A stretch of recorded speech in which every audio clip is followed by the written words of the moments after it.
How to use Pride sticker on Instagram. Hello guys, welcome back to Random Tag YouTube channel. So today in this video I'm gonna show you how you can use Pride sticker on Instagram. So before starting the videos, please don't forget to hit the subscribe button and press the bell icon so that you'll get more informative videos every day. So let's get started.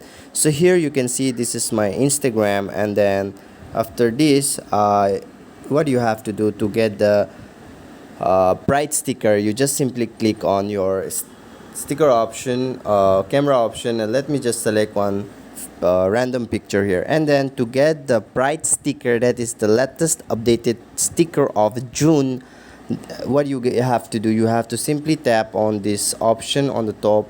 You can see sticker icon, and then you can see here there are three Pride stickers. So let me just show you. Let me just give this Pride sticker 1,